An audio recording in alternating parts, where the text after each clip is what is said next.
Good evening, ladies and gentlemen. Welcome back to another edition of Get Off the Damn Fence. That's right, we're back for another week of our podcast talking all the latest in sports and entertainment. And this week, I'm joined only by co-host Calvin Thomas. Calvin, what's happening, brother? What's going on with you? What's going on with you? Hey, man, football is back this weekend, but we got a lot of exciting news happening. This week, not this weekend. Yeah, Thursday night kicks off the weekend. You know what I mean? But we got so much to cover tonight, folks. We're gonna be football heavy, and as you can see, it's just me and Calvin tonight, and that's for good reason. And we'll talk more about that later. But let's first give a shout out to the first lady of the podcast, Calvin. The t-shirts, baby. We official, baby. We official now. We're official now. I know it's been a long time coming. I had to pay my previous debts. Some people won't take IOUs anymore. I'm not going to talk about it too much because she'll come in here and I don't want to get abused on live. So, but I do appreciate. Shout out to the wife on the shirts. We getting official. Y'all want one? Let us know. We'll reach out. We trying to be official. We doing big things now. It's football season once again. Favorite time of the year. More content. A lot more arguing. A lot more of me being right. But some things never change. But yeah, shout out to the wife on the shirts. He just couldn't let it go right there, could he, folks? He had to add all the extra mustard on the end. Thank you, Andrea, Mrs. Thomas, for the excellent job you've done on the shirt. Probably heard her laughing right then. I heard the chuckle. Anybody who would like one, please let us know in the comments. You can DM us, and I'm sure she would love to take care of you. All sizes. We don't discriminate. As you can tell, big fella got one that fits him just right. You know what I mean? So we appreciate it. High quality work. Thank you. But tonight is the night, baby. NFL is back. And folks, we're going to get down to all the games for this weekend. We're going to preview, pick them head to head like we've done in the past. We remember the LNC Lock Show. Me and Calvin used to go every week. And that morphed into Get Off the Damn Fence. We brung Justin on. So we're not unfamiliar to being just me and Calvin running down the lineup each and every week. So this is like old hat. But we will be joined by Justin at some point. So stay tuned for that. But we had to start tonight. And I want you to start, Calvin. Give us your thoughts. AFC North. That's the division we're going to start with tonight. I'm going to let you, go on your little soliloquy for a second. Because what we've been doing here lately, since June, we walked through every team and giving our, what we thought about the teams, our predictions on, how the teams would go.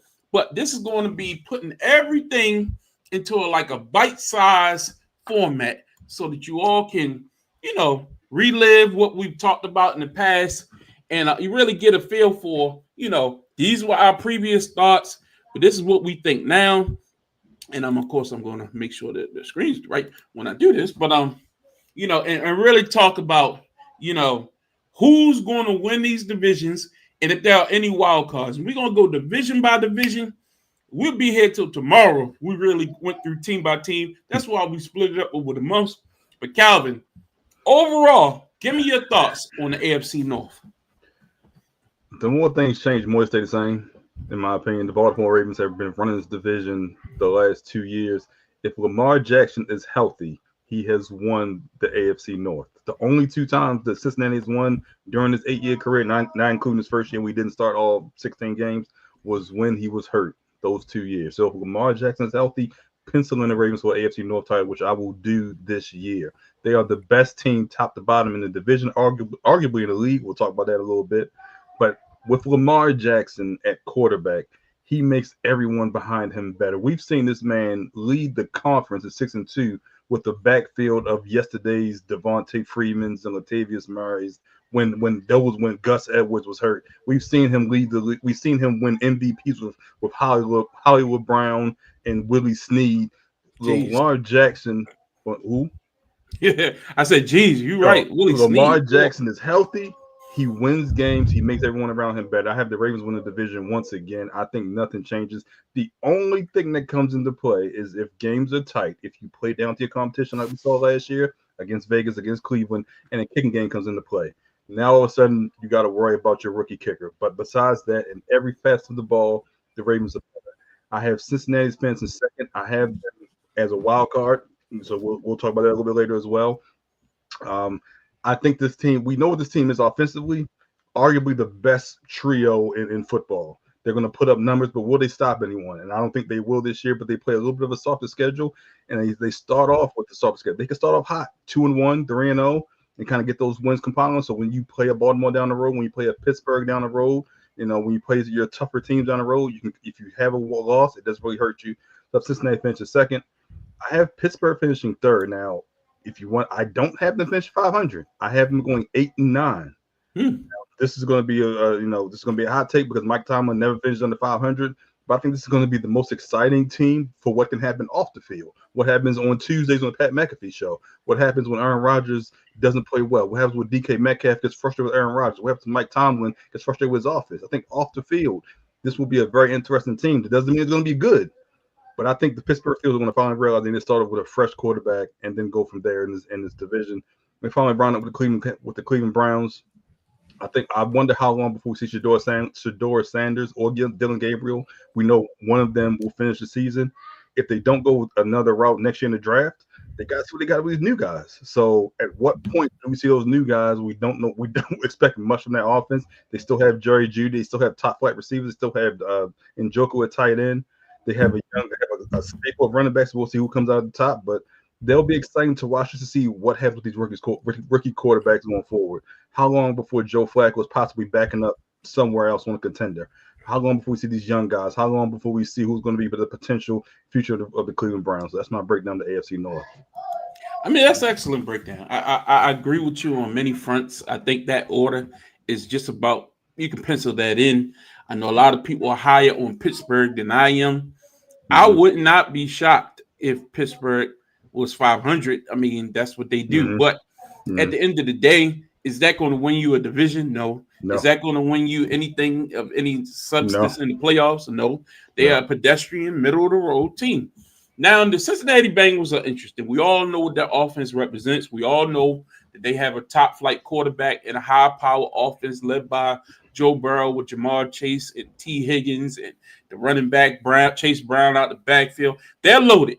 There's no doubt about that. Will those games be tight? Will they be interesting? Yes. Do I have Cincinnati making the playoffs? I think they will contend.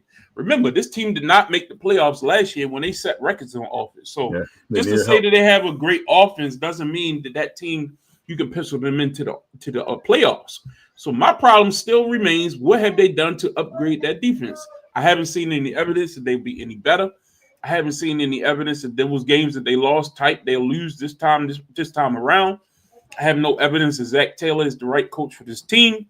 So, again, while I understand why people are penciling them in for a wild card spot, when you look around the AFC, there are some other teams that I really could look at and say, those 3 wild cards, I could see them going elsewhere, especially in some of these divisions where it'll be nip and tuck.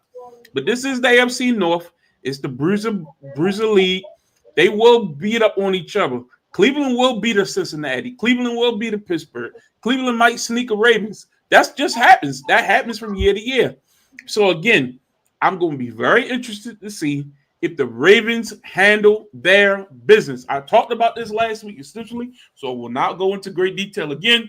But if the Ravens do what they're supposed to do, there's no reason they shouldn't be the number 1 overall seed in the AFC. Despite the tough record, the tough schedule, the tough division, if they handle their business and play to the level that they are capable of doing, the Ravens should be number 1 seed.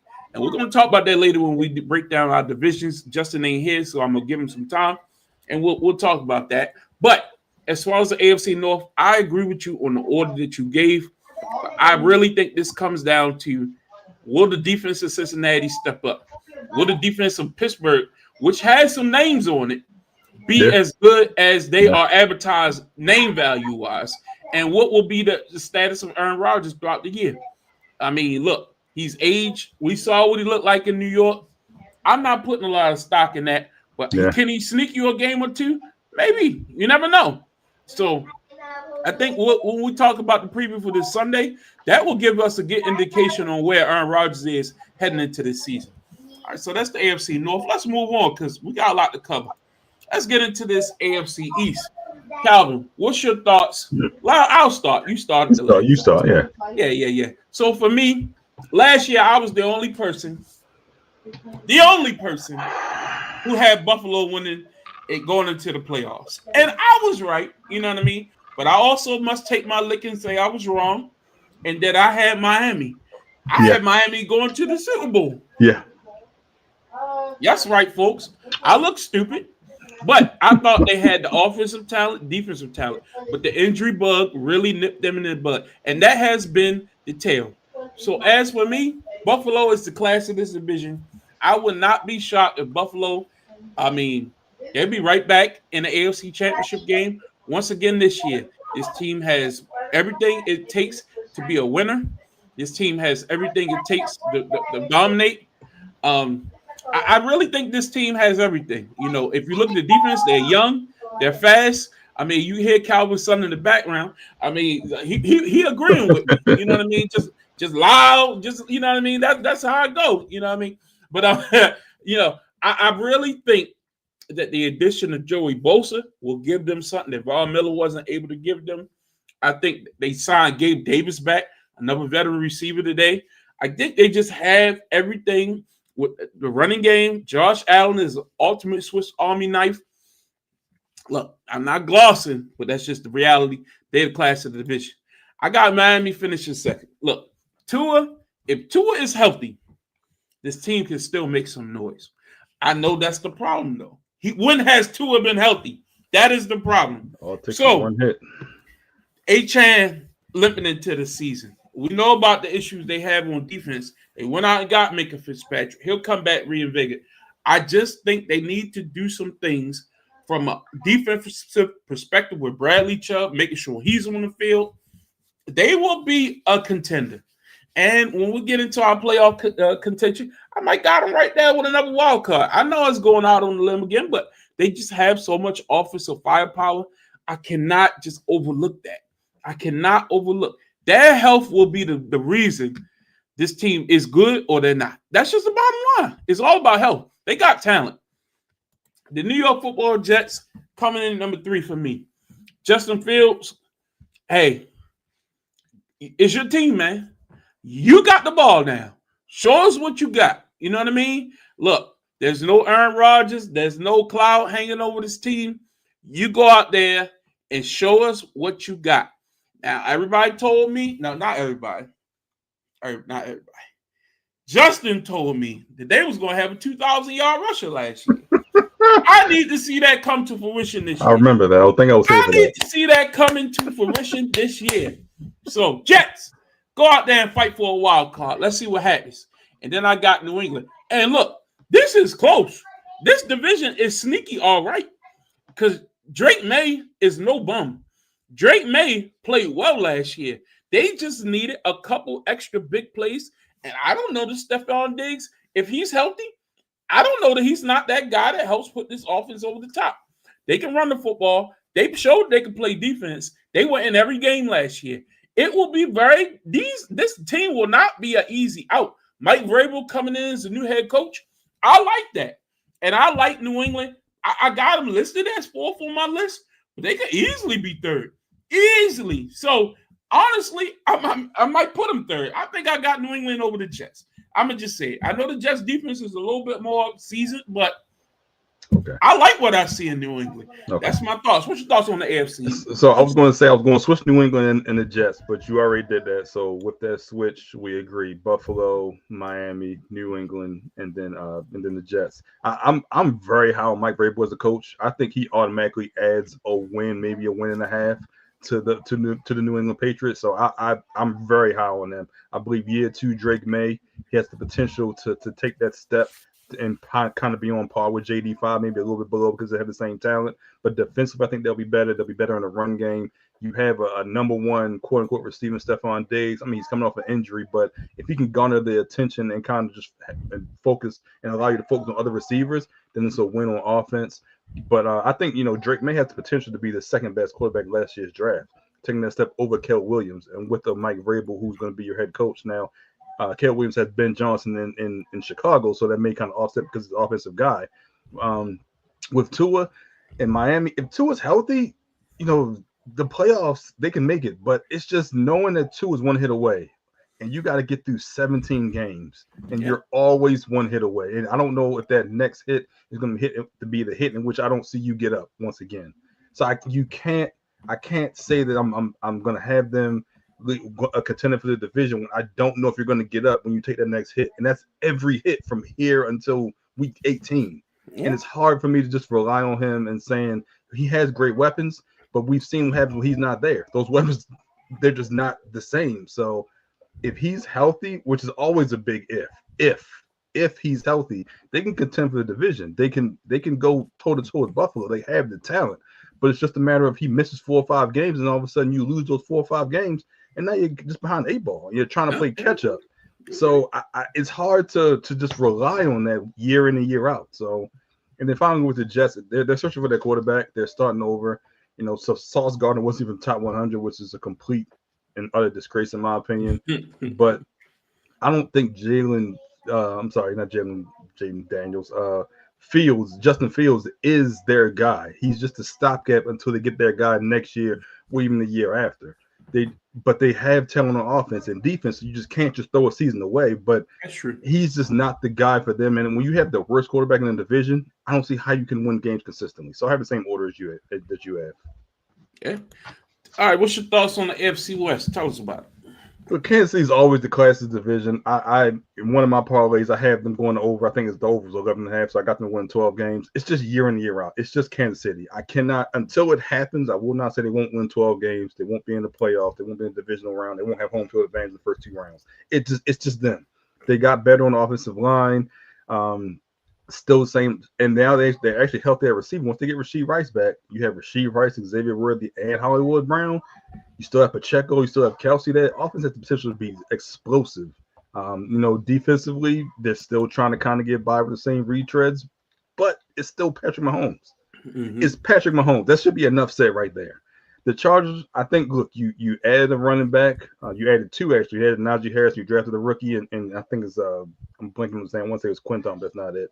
Omarion Hampton, yes. You had those 2 running backs. You added a Keenan Allen back. Yeah. And you still have Harbaugh. I think Harbaugh is one of those coaches that just adds a win and a half just by his play calling, just by his practice habits. So you have to say, I think they can slowly contend for the division. The problem I have is that they played the Chargers on Friday night, the first week, and Kansas City comes out and dominates. How does that hurt their mental? This seems like a fragile team. They got to get off to a fast start. So I'm kind of just up and down with the Chargers. The Raiders, look, they signed your favorite quarterback, not mine. Someone that when they called, he didn't answer. He's not my favorite. He's just I don't know whatever he said guy. In Seattle. He called, they didn't answer. He was still there. He got traded. But he has explosive offense. When you got Brock Bowers, you got Jacoby Myers, and you have a rookie phenom, Ashton Genty, they have the potential to be a phenomenal offense. Now, it comes back to that guy that didn't answer the phone. I'm not even going to say his name. If he can be half the player or the same player he was in Seattle, this offense has the potential to kind of cause some disruption in that offense. I still think they finished 4th because I think Denver has the potential to win this division. This defense in Denver, maybe the best in the league, best cornerback in the league, best defensive line. And I'll say this early on, Sean Payton's my sneaky candidate for coach of the year. Yeah, you hold on to that for later. If he can get this team to 10, 11 wins, he can get this team to play where they can play downhill, run the ball in Denver in December. You got to come in there and beat them. That's a tough task. So I got Kansas City 1. I got Denver 2. I have the Chargers 3. And I have the Vegas Raiders 4. Now, if you told me Denver and the Chargers finished with the same record, wouldn't surprise me. Do I have more than one team in this division making the playoffs? We'll find out soon. I know a lot of people are howling Denver. I've been hearing that a lot. And look, They did a great job last year. I know a lot of people were expecting them to fall off the cliff after what they did to Russell Wilson the year before. A lot of people thought, oh, now Sean Payton going to go fall on his face and go against Bo Nix. He runs the offense that he wants to run. Look, it worked. He was successful. I like to see Bo Nix in year 2. I want to see now that the teams are adjusting, the division especially, now seeing how he likes to play. I think that the Raiders adding Ashton Gentry, who everybody is high on, who everybody, if you saw him in college, you know why they're high on him. But I just don't know about this Denver team. I know everybody's saying this defense is phenomenal. I want to see them against Kansas City. I want to see them against these big time teams, and what they were second in division last year. Yeah. So they'll have a semi okay schedule. They play Cincinnati, they play Miami, they got a little schedule here this year. So we'll see. They will be tested. And again, I like your order, but I got Oakland. I mean, Vegas finishing 3rd, and I got the Chargers finishing 4th. I haven't seen enough from the Chargers yet. The quarterback is too inconsistent for me. I need to see what they're able to do with the running game. They changed that whole backfield again, and I need to see how that blends. I need to see what they look like. But for right now, the teams I have more faith in Geno right now and what they're able to do. Pete Carroll, I think, will have this team ready to play. I have a trust in him as a coach, and I think this defense is going to take a next step in Vegas. They were already starting to play a little better, if you recall, last year, and it just they didn't have the offensive firepower. They had no quarterback to really help them get over the hump. I think Geno can be that guy. They got the weapons, like you said. Brock Bowers is going to be a PPR monster. We'll see. But yeah, definitely. But Kansas City always going to be the class of division. That's just bottom line. So what's your order again? I got Kansas City, Denver, Vegas, and the Chargers. Yep. Okay. That's what I got. You always high on Geno. Geno, I think he give me a little bit more. I have no faith in Justin Herbert. He has to show me something. He does. He just does. I just think Harbaugh is a quarterback whisperer. I think, and now the only problem that I have, the main problem that I have, is who's offensive coordinator. And I've seen what he's done to MVP quarterbacks and how the running guy. Yes. And who's your lead running back? It's going to be the rookie. Exactly. I mean, the thing when Najee Harris comes back, can I see both of them getting 15, 17 carries a game? Probably. But I mean, if you want to win games, you got to throw the football. I don't think their running game is good enough, especially when you're missing your all-pro right tackle for the year. And I don't think they're explosive enough on offense in the wide receiver position. I just don't think they had the guys. You know what I mean? So we'll see. Continue to monitor it. I mean, do they regret not taking Brock Bowers and taking Joe Aff last year? I mean, of course. I mean, who wouldn't regret taking Brock Bowers after you see what he did last year? Yeah. You know what I mean? But we'll see. Continue to monitor. Let's talk about this AFC South. This, to me, is the division of, okay, it's got some question marks, some promise, but a lot of, I don't know. You know what I mean? The Jaguars are one of those question mark teams for me. You know what I mean? Trevor Lawrence had a bad injury last year. We saw that big hit he took, the concussion, but he also had an elbow issue. I think he had a knee issue at one point. The guy got nicked up all year. I mean, it is what it is. So I get it. He didn't have they took away his best receiver, sent him to Houston, and what's his name? Christian Kirk. Christian Kirk. So I really am interested in seeing who's going to be his number one guy down there. You draft Travis Hunter. Brian Thomas. Oh, shit. You're right. Excuse my French. Yeah, Brian Thomas was a breakout star last year. Breakout star. But that was a lot with the backup after Trevor Lawrence was out, too. Yeah. So, again, that's a great point. But it's a lot of question marks on defense. They added Travis Hunter because they was weak at corner. Is he going to play phenomenal right out the bat as a rookie? We'll see. I think he'll get more snaps in defense than offense, but they'll sprinkle him in. But I want to see what this team is made of. Until I know more, I'm not confident. But the class of the division, I'll jump right to it, is the Houston Texans. The Texans, I think if CJ Stroud is healthy, this team is ready to go. You know what I mean? They added Nick Chubb, who I think will get a lot of the carries, especially now that we know that is not healthy to start the year, Joe Mixon. and Joe Mixon, and they're not sure when he's going to start. Yeah. Will we see the Nick Chubb of old? We know Mm-hmm. sometimes it does take 2 years to come back from that injury that he had. He might come back fresh and ready to go. Defensively, this team was sensational last year. I thought they had everything they needed on defense. They got to the quarterback. They gave Patrick Mahomes fits every time they saw him, but they just didn't have the offensive firepower to get over the hump. We know about the injuries they had at wide receiver position last year, but hopefully all those guys are back. Nico Collins, Tank Dell, we don't know the status of him right now, but hopefully he'll be back at some point. They added Christian Kirk. I think the Texans are the class of this division. The question mark that I have is the Indianapolis Colts.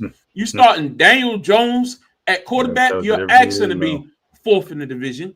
The Tennessee Titans starting Cam Ward as a rookie right out the gate. We've seen some things from him in preseason where he's a leader, and that's all well and fine. But I need to see what you're going to do on the field. He wasn't overly impressive to me. He was benign. Really wasn't shown to be a lot. But I really like to see my rookie quarterback do a little something in the preseason. I want to take the handcuffs off, especially since you're coming in fresh and expected to start week 1. Yeah. Until I see more, I get it. He has a number one receiver. Used to play for Atlanta. Calvin Ridley. Yeah, so that's a good weapon to have. But I don't have enough to go off of. I don't have enough to put my faith in. It's good you go out and get a Tyler Lockett, a veteran receiver who loves the deep ball. But I need to see more from this offense. So for right now, I'm going Houston. Jacksonville just offered the promise of what that offense can be, even though I need to see more out of Travis Etienne or whatever that running game is going to be. Just because I don't respect Indianapolis, I'll go Tennessee third, and I'll go Indy fourth. What's your thoughts? Yeah, I agree with your order. With Houston, the only thing that bothers me, you had a poor offensive line last year. You trade your left tackle and Laramie Tunsil. You draft his replacement second round, and now I have a rookie left tackle that is going to protect my franchise quarterback. I just hope it's not a repeat of last year. They had high expectations going into the year, and that offensive line just took a beating. As a result, C.J. Stroud took a beating. And when you had that when they had Stephon Diggs and Tank Dell last year, and you just didn't have the time to get them the ball, and you just saw that every game. But I have Houston winning the division. I got Jacksonville second, just by default, just because I think they have the second best quarterback in the division. I don't really think that's a stretch in this division. I don't know if Travis Hunter will have the impact in Jacksonville because he'll be split between positions. He doesn't really do receiver or cornerback exceptionally well at this level yet. I think it wasn't good for Jacksonville to take him. He needs to be at a team where he can kind of focus on one and kind of sprinkle on the other. But when you're expected to do so much on the team that was drafting originally 5, and then they drafted to be the savior, it's just too much pressure. And he doesn't do anything exceptionally well, and they don't have the type of offense in which someone else can garner attention, in my opinion, and enough, even Brian Thomas, and we can make plays. And defensively, if he's their best cornerback, this is a lot about their defense. Now, the defensive line still with Trayvon Walker and Josh Hines Allen. They got some good defensive ends, but can they get to the quarterback consistently? We'll see. Tennessee, look, Cam Ward is his rookie year. I just want to see him take the step to show flashes of greatness. I understand that you're probably lacking a lot of talent in that Tennessee locker room. You're trying to step up and be a leader. You're going at it with Justin. Is it Justin Simmons? Was that the defensive tackle's name? Yeah. You're trying to be a leader. I have no problem with that. But let's just see if you can take that step, on the field to being that franchise quarterback. I'm not expecting a lot, but someone has to be the best quarterback of this draft this year, and hopefully it's Cam Ward. Indianapolis, you bench Anthony Richardson for Daniel Jones. You don't know what you're doing there. I think I forgot the GM's name. I think it's Ryan something. I forgot his name. Ryan Poles. Yeah, he's in CYA mode right now because he drafted Anthony Richardson. I don't remember if he actually wanted him, or was that the late owner that just recently passed away. Was that his decision? Jim Irsay. They wanted Lamar Jackson 2.0. Anthony Richardson wasn't ready. They didn't put the piece around him, i.e. what they did with their previous quarterback who retired early, Andrew Luck. So at this point, I wouldn't be surprised if they're just trying to get the quarterback of the future. But starting Daniel Jones says a lot. I don't know if Anthony Richardson will be there after the trade deadline, but I think they're easily tanking. They're easily trying to get a quarterback. So I got the same order you have. Okay. So we've gone through every division in the AFC. So now let's put it on paper. Let's put it on wax. You know what I mean? Look, get your list together. You know what I mean? This is what we got to do, man. At the end of the day, we're here to make decisions. We're here to make decisions and decisions that stick. So, Calvin, if I ask you, who's winning the AFC? Who's your number one overall pick for number one seed in the AFC? Who is it? Look, I think this comes down to one of three teams. I don't count Cincinnati. I don't think they have the defense to contend with the elite, the upper echelon teams in the AFC. I think I'm going to go with the most talented team, I believe, in the AFC. The team that on paper seems like they have a tough schedule, but also it does seem like they have a tough schedule. A team in which they have a perennial MVP candidate at quarterback. I'm going to go with the Baltimore Ravens, number one seed in the AFC. I think they have the pot. They on paper they can win as many as they can win as few as 12 to 13 games. They have the possibility of winning 16. That's with a victory at Kansas City or against Buffalo. Look, they play a lot of their hard teams early on, in my opinion. You have Buffalo, Kansas City within the first 2 weeks of the year. Kansas City is going to be missing Rashee Rice. You have Detroit at home. We saw what they did to Detroit a couple years ago at home, and this is with a healthy Aiden Hutchinson with Jared Goff and that whole team. I don't see why this team cannot and should not be favored in every game. If you want to say maybe not Buffalo because they won the road week one, fine, but I still think Buffalo in September is not the same as Buffalo in January, and especially when you're healthy with all your complementary weapons. You're going into a season fresh and you're going into the season upset because what happened just 8 months ago. You have all momentum going into this game on Sunday. I have the Baltimore Ravens winning at least 12, 13 games, being the number one seed in the AFC. I have them beating Buffalo or Kansas City. I have them taking one of those Goliaths down and kind of getting over that initial we can't beat them hump. But it only matters what happens in January at this point. So you've got to get home field advantage. You've got to contend so you can not have these doubts creep in late December, January, whereas we've been here before. Let's not make these same mistakes. No, we've been here before. Now we know what to do. Let's go out here and execute. And that's what it needs to be. So I got Baltimore number one seed. Yeah, I said everything I said last week, but I'm not going to repeat the same argument. I'm just going to tell you, it's not that I think they have to. It's no like they don't have a choice. The Ravens have to be the number one seed, so they'll have to do it. I mean, they have the best team. They had the most weapons. They have the best player. They have best defense, best running game. Only thing that's questionable is three-headed monster. They have everything you need to be successful. At the end of the day, this team has to be the number one seed because the road to the Super Bowl has to go through Baltimore and AFC. That's just the bottom line. I'm over this, just all hoping and wishing. No, it has to go through Baltimore if this team wants to be successful. So, yes, I have the Ravens as the number one seed in the AFC. So, the second seed, of course, that means you have a high record and you win your division. And I think that comes down to the Buffalo Bills. I think the Bills are very, very talented. And I think they play in a division where they will win enough games to justify their record being pretty high. I think that the AFC East is just, with New England, while I think they'll be tough, they won't beat Buffalo enough times in the Jets. So that's 4 wins right there. Then, yes, you have the number one seed. So you were number one in the AFC East last year. So you playing Kansas City, playing Baltimore. That's 2 games. You know what I mean? Yeah. I think they're good enough to beat a lot of these teams on their schedule. So they're number 2 for me. Who's your number 2? Same team, Buffalo. I'm not going to – I think, like you said, they play in a softer schedule. Their hardest teams that they play against, in my opinion, they play against the Chiefs. They play against the Texans, the Bengals. the Eagles, and of course the Ravens. Those 5 games. If they win 3 of those games, they're probably number 1. I just don't see them winning all those games. I do think that Josh Allen is a perennial MVP candidate. He's a great quarterback.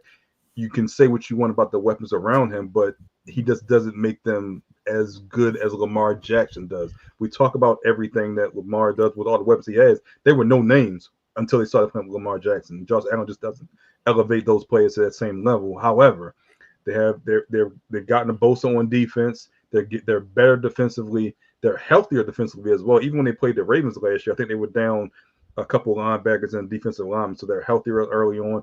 Their harder games are kind of spread out. They're not back to back like the Ravens are, but I do think that there are some teams that are better than them, and they do go. I think the Philly game. Let me just check. I think that is in Buffalo.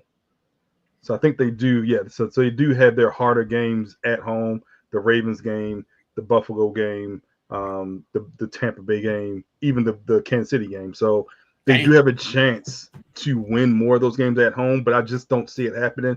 And even if they do finish tied, I think Baltimore wins Sunday, and that's the head-to-head matchup, and that's why they would take the overall lead. So I got Buffalo too, as you do. All right, who you guys number 3?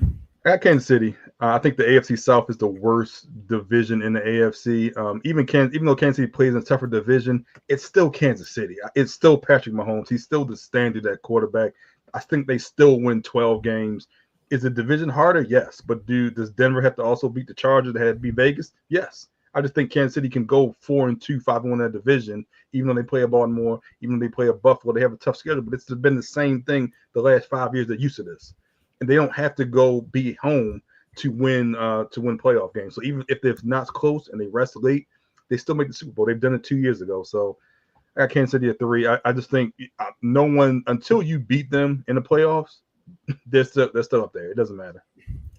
I know this ain't the most exciting radio and podcasting, but it just is what it is. I can't tell you that I make up something. That's just the truth. Kansas City's going to be the 3 seed. They just the 3rd best team in the AFC. Yeah. They're going to win the division again. That's what they do every year. I mean, there's nothing more to add to that. And then, of course, I think we're both probably going to have Houston. I got Houston as my winner of the AFC South. Yeah. Like, it is what it is. They're the best team in that division. The other teams have not caught up. Can Jacksonville sneak in there? Can Jacksonville surprise some people? We'll see. I just don't believe in their running game enough, and their quarterback is inconsistent. So, for me, Houston has everything they need to win that division, and we'll see. This is not really exciting, but that's just the way it is. What's your thoughts? Yeah, I agree. I mean, Houston's a class that division, but it's not a lot to say. It's as flawed as Houston is, I believe, with the offensive line and even the run game. Depending on how Nick Chubb looks, they still have the best offense, the best quarterback in that division. So it's not a lot to really go into. It's Houston. All right, so here we go. Here's the fun. Yeah. Who do you have as your 5th seed, your first wild card? So I've talked about the AFC West. I've said how I expect big things, or I've talked about some of the awards I expect from this team. I got Denver as 5. I think they fight Kansas City. I think they're the 2nd best team in that division. I think defensively is what's really going to stand out, how they don't need Bo Nix to really win games offensively. It's rely on that run game, throw key passes, and rely on that defense, which, like I said, can be the best in the league, not even the AFC. So I think Denver comes in close, maybe a game behind Kansas City. They're winning their first wild card weekend. So I got Denver. Yeah, you're higher on Denver than I am. I like them. Don't get me wrong. I think they'll make the playoffs. But at the 5th seed, I think that is reserved for a team that, it's a division that you can beat up on 2 lowly teams. I still think the Chargers and the Raiders will be competitive, and those teams will trade some wins. But I think in the AFC North, look. I know I said what I said earlier about Cincinnati, but they were unlucky in some of those games last year. I think this team will be better this year, and I think they'll win that 5th. They'll be battling the Ravens. They'll be battling the Ravens for the division, and I think that'll get them that wild card spot. Look, I got the Ravens at number 1, but they could easily be number 5. That's just the way it is. Talent-wise, offensively, Cincinnati's right there. Defensively, no. But sometimes a great offense can be your best defense at times, and that might be good enough. Now number 6 seed. Look, man, I know I might be crazy for doing this, but hey, sometimes you just gotta keep chipping away until you get there. I'm going back to the old well, man. Miami? It is what it is, man. Look, at the end of the day, right? And I said this to somebody the other day when I was talking. I said, look, health is such a fragile thing in this world we live in. It just is. And everybody is susceptible to getting hurt. If you're gonna just make a prediction, you have to also look at what great can happen in the grand scheme. Now I'm going Denver. All right. It was a long time. Oh, I'm like, are you gonna get to the point? Okay. Go ahead. Look, I got Cincinnati. I think they're in 60. I think their schedule's a little bit softer this year. They're playing a third place schedule as opposed to second place schedule. I think they'll get off to a better start. I just think they'll lose a couple division games, and even if they're a game or two behind the Ravens, they've lost both games to the Ravens, or they lost a game to the Ravens and Steelers, in which the Ravens went 5-1 in division or something like that. So I have Denver as my 6 seed, and my 7 seed. I got the Chargers. I as much as I talk about Greg Roman in this offense, I still believe in Harbaugh, and I think there's something to be said about a coach that makes his players better. Now, I don't think they're going to do anything in the playoffs, but I do think they will compete, and I do think you have to take the reins off Justin Herbert as this running game gets going. You have an over-reliable on Keenan Allen. Now, you don't have the weapons that you had once, but if you have this running game that can get you 150, 175 yards a game, you can play action pass. You could do these things and get Herbert in space. That you can win some ball games. I think that AFC West has the potential to be the best division win-wise, total win-wise. I bet another division, but we'll talk about that later. But I think they have the potential to be the best division win-wise. I think they get 3 teams in the playoffs this year. Yeah, I don't think they're getting 3. I think Miami's getting in that last seat. I just got to go with them, man. It is what it is. I think Miami's that's your team. Sneak their way in. And the Chargers are my team. So we yeah. If you've been watching this show, we've had our teams that aren't the Ravens for the last 4 You 5 believe years. in Herbert, I believe in Tua. And that's they just were the way it so is. It's the more things change, the more they stay the same. So look, I think they're gonna do just enough health wise. Tyreek, Waddle, H-Man. It's revenge season for Tyreek. They got weapons. Tua's healthy. You go out and get dangerous. You got Bradley Chubb back healthy. Go out and get a Minka Fitzpatrick. Linebacker court. I mean, they got weapons, man. Yeah. They just have to stay on the field. Yeah. And I believe this Miami team is making the playoffs. Just missing for me, I'm telling you, watch out for the Las Vegas Raiders, man. I know you're a Chargers guy, but I believe in the Raiders, man. I think they're going to surprise some people this year. I really think so. Other than that, I really don't see any teams from the AFC that I think really jump off the page to me. These are pretty much outside of these guys that I named and the Raiders. Yeah, you got the Chargers in there that could fight. You know, that's all one division basically. You know what I mean? Yeah. Like you're not sending 4, but I think those AFC West teams will even itself out at the while. Yeah. So I don't think you're sending 3 from the West. I'm sorry, I just don't see it. And I think Miami will do enough to squeak in there, and their schedule not terrible. So yeah, that's just my thoughts. Look, I thought about having Steelers in there. Their last 5 games, they go Ravens, Dolphins, Lions, Browns, Ravens.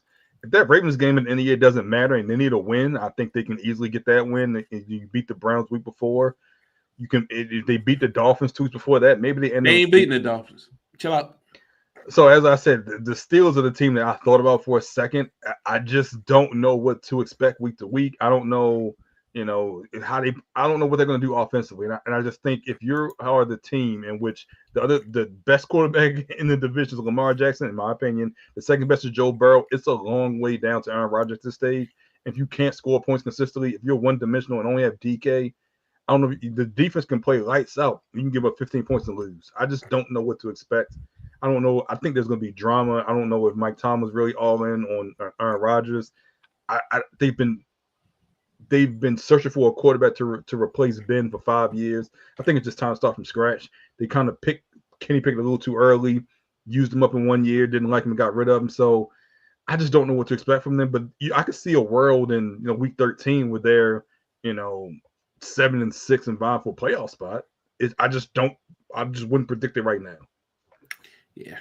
Let's move on and talk about the NFC because we got a lot to cover when it comes to them.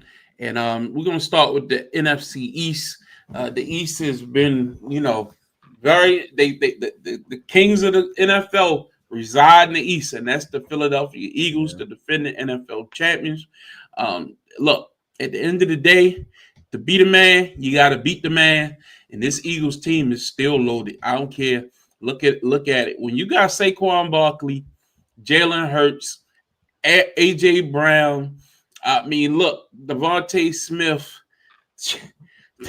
they got the talent. And defensively, Cooper DeJean is still they still got guns that were young last year and are getting better. Like that class of the division, in my opinion. Mm-hmm. Dallas Cowboys, look, you just did something that many people did not see coming. You know what I mean? Even look at this. I didn't change the slide. Everyone. I didn't change the slide from our preview show a couple weeks ago. How will the offensive line progress? Will there be a resolution to Jerry Jones or Michael Parsons saga? Will this was from last week. Will this be my last year root for this team? Clearly, Calvin wrote this slide, folks. This was from last week, from Wednesday. Offensively, the next day. Offensively, they're still loaded. You know what I mean? They still wide receiver strength. Javonte Williams, new running back coming into this team. We'll see what Dak is able to do. The pressure's on the offense completely, 100%.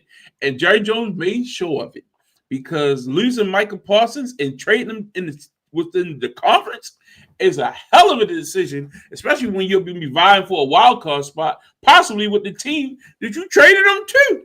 So, very interesting there. So, Washington, the surprise team in the NFC last year, maybe the whole NFL, made it all the way deep into the playoffs, to the conference, divisional round. Conference finals, they were gay. Wow, geez, huge. So will they be able to repeat that success, get over the hump? I think I have Washington finishing second in the division behind Philly. I think I have the Giants and the Cowboys nick and tuck, but I have more faith in Dak Prescott than I do in Russell Wilson at that stage in their career. Even though that Giants defense does represent a pretty tough out, I'd love to see what Abdul Carter is going to do in his rookie campaign. Might be a leading candidate for Defensive Player of the Year. Very interesting, man. Will Russell finish out the season? Will they turn it over to Jackson Dart? We talked about this a couple weeks ago. I like what I saw out of Jackson Dart in preseason. But overall, I got Philly, Washington, Dallas in third, and then I got the Giants rounding out the division. Calvin, this is your division. Talk about it. Take some time on your Cowboys. It's been 21 years since a team repeated as division champions in this division. Since 2004, 2001 through 04, the Philadelphia Eagles won this division. There's not been a back-to-back champion since. Even 2 years ago when Philadelphia was leading, they collapsed down the end of the season. Dallas won the division.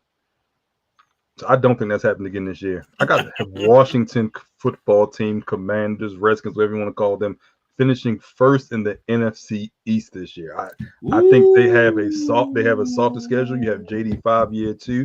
They've improved the offensive line. They've added a weapon in Deebo Samuels. They've got a younger and better defensively as well. And they have a softer schedule, in my opinion. Now, they may finish tied, but it won't be enough, and Washington will finish first. Then I have the Eagles. The Eagles' schedule is tough. Week 2, Chiefs, Rams, Bucks, Broncos. That's 2 through 5 right there. Then we go back. Then we go Packers, Packers, Lions, Cowboys, Bears, Chargers. Then we end with Commanders, Bills, Commanders. They have That's a tough murderous row. schedule. Now, I'm not saying this team won't win 11, 12 games, but if you tell me they're going to win 13 or 14 games with that schedule, they're going to beat the Commanders twice in the last 3 weeks. They won the Super Bowl. And I didn't even mention the Raiders in the week before that. So if you're high on the Raiders, they have a tough schedule. And I'm not trying to say that they are a great team. They're the defending Super Bowl champions. They may win 12 games, but I just think Washington's schedule is a little bit easier. And they could win the tiebreaker if they finish tied, or maybe even outright win the division. I just think Washington will win this division. It'll be another year in which there's no back-to-back division winner. You got Washington 1, Philadelphia 2. I have the Cowboys 3 just because of the offense. I think this has the potential to be Cincinnati West. I've said that a couple of times before. Yes, defensively, they're going to give up a lot of points, and they can't get up the quarterback. So they're going to be throwing the ball a lot. So if you got them on your fantasy team, that may be a good sign, but they're only going to be good for fantasy and on Madden. And the Giants, I think Russell Wilson going to be going over the shoulder to Jackson Dart from week 1. If he has a bad week, a bad throw, they're going to be campaigning for Jackson Dart because they know they want to see what he can do in preparation to do we need a quarterback next year. So I think they round up the NFC East, but I'm just the over under when you see Jackson Dart, in my opinion, is 6-7 weeks. But I don't think Russ is obviously not the future. It's just a matter of how long is he going to keep that seat warm with Jackson Dart. Agreed. Let's move on to the NFC West, another division that always was very tough, very competitive, one of the most competitive divisions in the league. But we've seen some of these teams, the shuffling. We've seen the hierarchy kind of change here lately. Let's see where they're at now. From Calvin, tell us about where you see the NFC West. San Francisco on offense, you're minus Debo, you're minus Brandon Ayuk, you're minus Jordan Mason. You're relying on your older stars. You're relying on the Christian McCaffrey. You're relying on the George Kittle. Can McCaffrey's knees and ankles hold up? I don't know what to expect. I don't think Brock Purdy is that franchise quarterback as well. I said that before. I think he was a product of the weapons that he has. He doesn't have those weapons now. This was one of my teams. I took the under when their original win-loss total came out. I think it was 10.5. I took the under. I have them finish second in the division. That doesn't mean they won't make the playoffs. I just have them finish the second. Seattle, I don't know what to expect from Sam Darnold. And you lose DK. I think if you knew you're going to get a Sam Darnold, why do you trade DK? You keep DK, you keep Jackson Smith and Jigba. I don't know if Cooper Kupp is going to bounce back. It's just so many questions I have on offense. I believe in Mike McDonald. I believe in that defense. It's just offensively, I don't know what to expect. I haven't finished in third, but I have the potential for them being higher if their offense clicks earlier. If you would have asked me, a month ago, I would have said the Rams would be in the NFC title game. Now, Matthew Stafford hasn't practiced in over a month, and his back situation is starting to still be a story, and we're 4 days out from that first game. I can't. And we know the relationship that Devontae Adams has had with Jimmy G back in Vegas when he says he's throwing the ball, trying to get him killed. So that relationship doesn't seem to be a good one.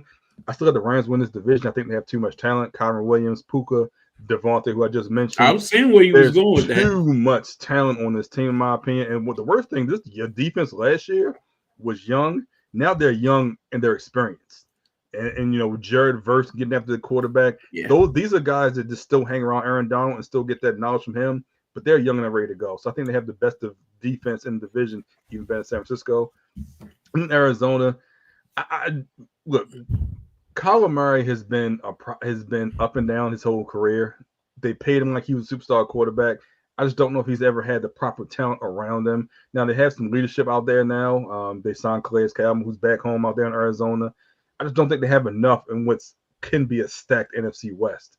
It's a bad division, a good division at the same time. There's so much talent, but it's just the same teams over and over, so I have to finish it fourth. So I got the Rams 1, San Francisco 2, Seattle 3, and Arizona round of the rear and coming to fourth in that division. I like what Seattle's been doing. I like what they've been building. I'm very interested to see what this offense looks like with Sam Darnold. Look, I love Mike McDonald and what he did here in Baltimore. I've heard some mixed feelings about some of the players who play for him on defense, talking about he's kind of hard-nosed. He was a little too tough on them, changing a lot of what they used to do. But sometimes when you've had success in another organization and you doing things your way, you have to come in and establish things. This is how we're going to do things moving forward. And I like Seattle in this division to finish second to the Los Angeles Rams. I know you mentioned about Matthew Stafford and everything of that nature, but I just think the Rams have too much offensive talent. I think they have too much defensive talent, honestly. And we'll talk about this later when we do our predictions on where everything's going to end up seed-wise. I'm very high on the Rams. I know Stafford's back is a question. I just think he'll be fine. I just think you don't play a guy like that in the preseason at this state in their career. They've been resting it, keeping it quiet. I think he'll be fine. He'll play. They'll be good. It's a toss-up between Arizona and San Francisco, in my opinion. I think Arizona sneakily made some good moves in the offseason to make this team better. Kyler Murray will be the answer to this question. What kind of Kyler Murray do we get? Marvin Harrison Jr., that connection, had they worked together in the offseason, get on a better page. James Conner needs to be a featured back every down. None of this Chase Edmonds mixing in. Chase Edmonds now gone. They need to feature James Conner and work off of that with the play-action game with Kyler Murray, and I think this team will finish in third. I got San Francisco finishing fourth. They just I just think it's too many question marks on what the health status is of some of their key players. Unlike Matthew Stafford, when he's just a quarterback delivering the football, he's not called upon to do all this other stuff. Brock Purdy, we've seen when he doesn't have his requisite weapons, he's not the same quarterback. And I just don't think losing a Debo, not having an Ayuk, relying on Jennings to be your not Jennings, what's his name? The wide receiver. You talking about his name. What is his name? Juwan Jennings. Juwan Jennings. That's my number one. Like, what are we talking about? Christian McCaffrey. We don't know 100% where his health is going to be at right now. And that, to me, running backs don't get healthier. Like you don't. Yeah. If you limp in the season, you'll limp out at that position. So I just don't see it. I got the Rams. Again? I got the Rams, Seattle, Arizona, and the 49ers rounding out the West. The only thing about this division is just a great equalizer. They play the AFC South and NFC South, so they can kind of stack wins against them. True. And give the appearance that they're actually better than what they really are, just because of that. But then when you kind of get in division, and who will feast off that? Sam Darnold. He beats up on bad teams. That's what he likes. I mean, Brock Purdy do the same thing. In those eight matchups, Brock Purdy's what the better is only better, not better than what, one quarterback, maybe two. But we've never seen him without his weapons, unless he was losing. Whenever we seen him without a Debo and look good. Now he still got the tight end. He still got Still got Kittle, but again, I want to know if McCaffrey's 100% healthy. Yeah. If he's not, I got questions. Because he was on my do not draft list. Like I need to see it. I can't take you that early. So, now this division, I'll start with this one here. It's going to be interesting. Because look, guys, I've been watching football a long time, my whole life. You have too. Whew.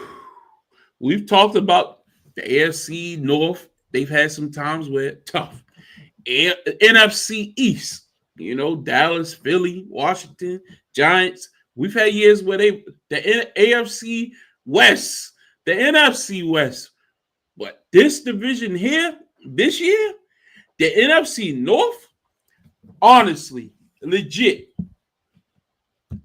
The top three teams could easily. Look, the Vikings were what, 15-2 last year? I think they were 14-3. I think they were 14-3. 14-3, I think. The Lions were like 15-2. Like, and some people think Green Bay gonna be better than both of them. Like, this could be. We'll talk about this in a minute. 3 teams can easily make the playoffs out of this division. This is a powerhouse division. Powerhouse division. But the question will come down to, what will they get out of J.J. McCarthy in Minnesota? If J.J. McCarthy comes out there and plays like he did in college, the Vikings will be a contender because simply of the offensive talent they have. And the defense is loaded. Look at that Vikings defense. Go look at them. Look at what they represent. Look what they did last year. Look why they only lost a couple games, because their defense kept them in almost every game. Sam Darnold, he didn't have to do much. He really didn't. And the defense was holding them down. They lost the big games in Detroit. Yeah. But at the end of the day, there's no harm in losing to Detroit. Again, this year, J.J. McCarthy will be the reason this team is successful or not. Mark my words. The Packers, they went out and added Michael Parsons. Now, I adjusted this slide because this happened after we did our preview of this team. A lot of people feel like Jordan Love, like you. I know Calvin loves Jordan Love. Loves Jordan Love. His MVP candidate, probably. That was last year. Yeah. A lot of people got the Packers winning the division. Or definitely, some people got winning the whole NFC. Off of this Michael Parsons deal, that only shot them up. They was already high on the Packers before the deal. And I think they do have the offensive talent, and they are young. They are young at receiver and loaded. They added a first-round receiver for the first time in their history. And honestly, the running game, it should get better. Remember, they did everything they did last year without the big fella back there, tailback, backing up. So it's going to be a very interesting proposition to see what this Packers offense looks like now that they got that full requisite amount of weapons back. So again, Detroit, class of the NFC in many people's respects. They got snipped in the playoffs unexpectedly by the Washington Commanders last year. But all year, Jared Goff was humming. Running game, two-headed monster. Receivers just catching everything. But they did lose Ben Johnson. Will they take a step back? Lost both coordinators. But I got faith in Dan Campbell. Me, personally, I do. I like Dan Campbell. I think they got a lot of weapons. They get Aiden Hutchinson back. We'll see if he's healthy enough to make this engine go. And then the Bears, who I am high on. I think the Bears have a lot of good young talent. And I think they'll be better than people think. Caleb, I know people saw the video of Caleb Williams throwing in the tie and all this stuff. I like, come on, man. Come on. Caleb is a capable, very good young quarterback who will only get better. And I think with the new head coach, Ben Johnson, running that offense, this team will be good. And they're going to upset some people here and there. They go out and they short that offensive line. They shored up issues that they had, and I think they'll be better. So for me, if I had to put them in order, I'm going Detroit 1. Right now, Green Bay 2nd, Minnesota 3rd, Chicago 4th. That's my order. What you got, Cal? Last year, when I talked about Detroit, I said I was very high on Detroit, and I said they play all of their tough games at home. They don't play a game outside. I think it was they played one game outside after like October or something like that. I don't remember exactly what it was. This year is the complete opposite. They play all their tough games on the road. They come to Baltimore. They go to Cincinnati. They go to Kansas City. They go to Washington. They go to Philadelphia. They go to LA, the Rams. They play all those games on the road. All of their tough games this year are on the road. They are still a phenomenal team. They, like you said, they lost 2 cornerbacks. I'm going to keep this short and sweet. I don't have the winning division. I have Green Bay winning the division because they play a third-place schedule. I think they've gotten better defensively. I think they will be better offensively as well. I'm just saying, when I was high on Detroit last year, I said they play all their tough games at home. They're in the dome, Jared Goff, all that good stuff. This year's the complete opposite. They play all those games on the road. I don't have them winning all those games. I just think Green Bay will win more games based off their schedule. So I have Green Bay 1, Detroit 2, Minnesota 3. I just want to see what J.J. McCarthy is. He's a rookie quarterback in all estimations. He didn't play last year. I don't know if it was the right move to not go after a veteran quarterback and just rely on J.J. McCarthy when you have a Jordan Addison, when you have a Justin Jefferson in their primes. I don't know if you can do that. It could be a lost year for them. It may not be. It may be. The defense is still pretty good. They're in a tough division. I just don't know what to expect from J.J. McCarthy. So he's 3. And I have Caleb Williams 4. I have Chicago Bears 4. I think he has to get used to his Ben Johnson offense. He's got to get just better all around. Because he kind of, there was no point in having, I forgot who his coach was last year, be a lame duck coach and fire him 10 games into the season. You kind of set Caleb Williams back, in my opinion. You should have started fresh with the offensive minded head coach last year. They're a year late, so I just want to give him time to get acclimated to the offense. So I have them 4, but I have Green Bay, Detroit, Minnesota, and Chicago. Yeah, I just think Detroit is way more talented than what you They give got them credit they for. got a tough schedule. When I said those teams, good teams always have a tough schedule. You're right. That's the way it But goes. last year their tough schedule was at home.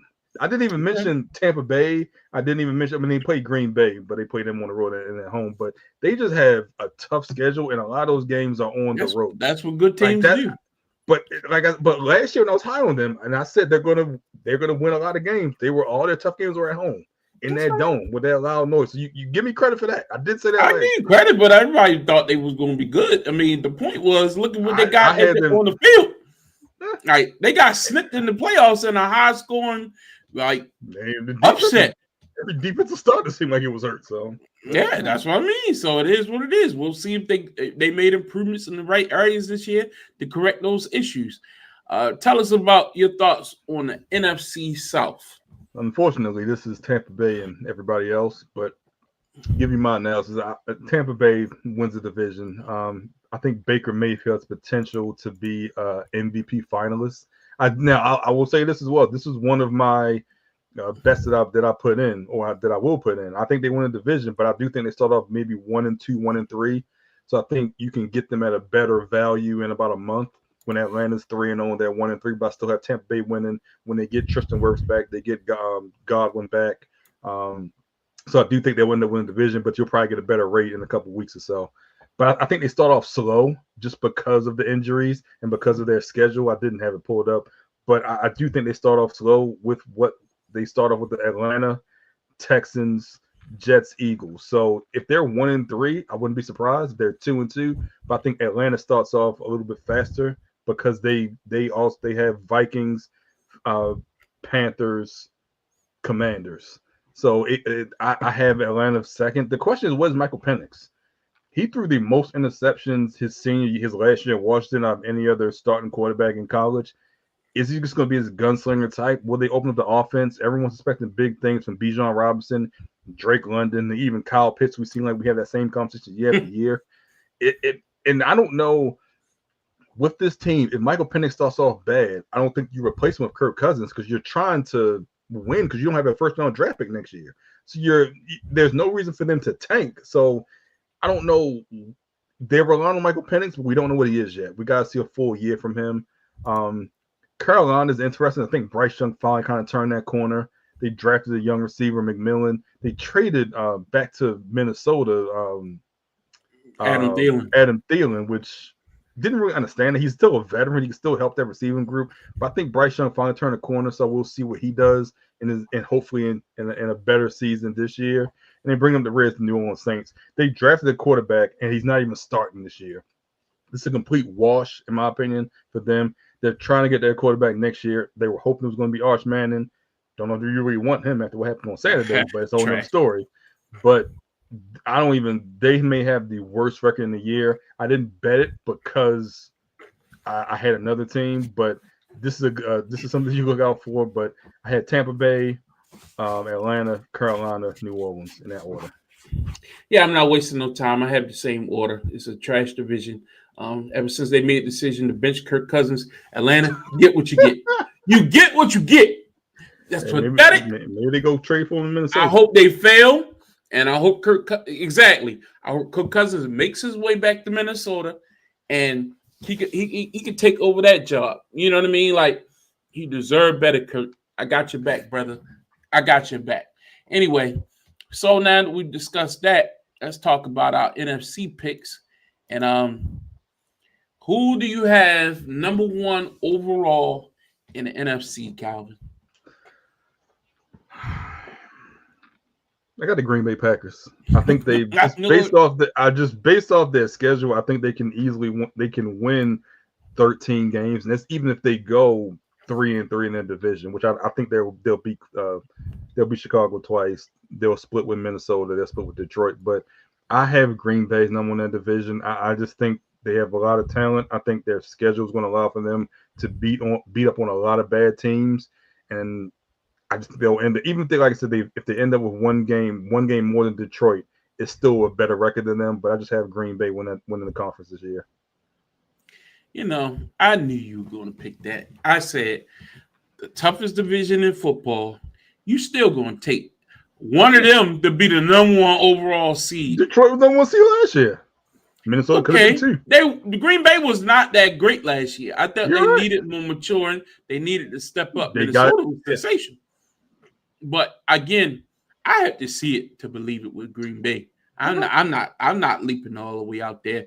Number one overall seed is going to be the Philadelphia Eagles. I don't think anything changes for me. I think this team is loaded. I think they have everything that they had last year, plus they have the intimidation factor. And I think that goes a long way in the NFL. So, yeah, I'm going with the Philadelphia Eagles, number one overall seed in the NFC 2 years in a row. Excuse me, no, they weren't number one last year, but they'll be this year. Yeah. They'll be this year. Number two for me, and look, I just made the point on why I'm not picking nobody from the NFC North to be pretty high, but somebody has to win that division, but I think it'll be a little bit down lower. So to speak to that, I think the LA Rams will end up being the number two overall seed. I think by the years, we talk about Matthew Stafford's back and all that good stuff, but they will beat up on the Rams. I mean, the 49ers, beat up on the Cardinals. They'll get Seattle. They'll get enough wins to load up enough to win a lot of football games, and they'll be the number two seed. And I think they'll be battling for number one. Who we got number two? Look, I had this team. I thought about picking this team as number one overall seed in the NFC. I think they're going to win a lot of games. I think they're going to win 12, 13 games. They don't have a really tough schedule. They do have one. I think one of their harder games is at home. I had this team win NFC East. I got Washington number two seed. I think they beat up on they get those easy victories. They may stumble against some of the tougher opponents, but they're going to just have a lot of victories early on, especially in that NFC East, because they don't play Philadelphia until week 16. So they can be 4-0 in the division and then not even play Philadelphia, and then they're maturing. And who knows what happens 4 months from now. So I got Washington's number two seed. We got number three. I got the Rams, the third. And actually, you know what? No. I got Tampa Bay as the third seed. I got Tampa Bay. I think Tampa Bay is going to have an explosive offense. I think going to catch on late. I'm kind of worried. I'm worried about the Rams a little bit, but I'll get into them in a second. But Tampa Bay in that division is going to be able to beat up on those teams. I think they're going to be able to stack wins. So I got Tampa Bay as the third seed this year. Well, I got the Detroit Lions as the third seed. That NFC North. Again, it'll be nip and tuck down the stretch, but I think they're just good enough. And we saw what they did last year with a defense that was leaking oil down the stretch. But I think if health is there, they'll be good enough, and they'll get those games that they dropped late. And, those high-scoring shootouts won't be as necessary if their defense is better. And, again, good division, but I just think they're the best of that division. And then, rounding out, somebody has to be it there. Unfortunately, you can't reseed this stuff once the playoffs come. But Tampa Bay will be the fourth seed by default. Who's your fourth seed? Oh, the Rams. The Rams are my fourth seed. I wanted to put them over Tampa Bay. I just don't. Even though I said Tampa Bay's going to have a slow start, the Rams have a slow start. I don't know what to expect from Matthew Stafford early on and this back injury. So I just have them starting off slow as well. But I do have them win the division eventually, so I have them as a 4 seed. Who's your wild card? This is where it gets interesting because I don't have Philly or Detroit and win the division, so I have Philly as my 5 seed. I think they're going to be neck and neck with Washington. I just think that Washington kind of has one more victory, and then that late game doesn't become important to Washington. So that's how Philadelphia wins that game against the 5 seed. So I got Philly in the 5 seed. Okay. And as you saw, if you can see in the comments, Justin Harris is sending in his picks. So I'll be adding those to the graphic as we go along. Thanks for tuning in, brother. We know you're busy with other things. We'll let you break that news on your own time. But, I just, to me, here's where Green Bay comes in. I think that they'll be good enough to steal one of these wild cards. I got them just missing. They'll be nip and tuck in that division with Detroit battling for that 5th seed. So I got them there.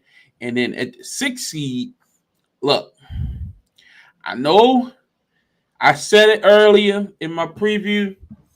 Man, this NFC is bad as we look at, but here's where Washington comes because I mean, it's some tough teams, man. It's some tough teams.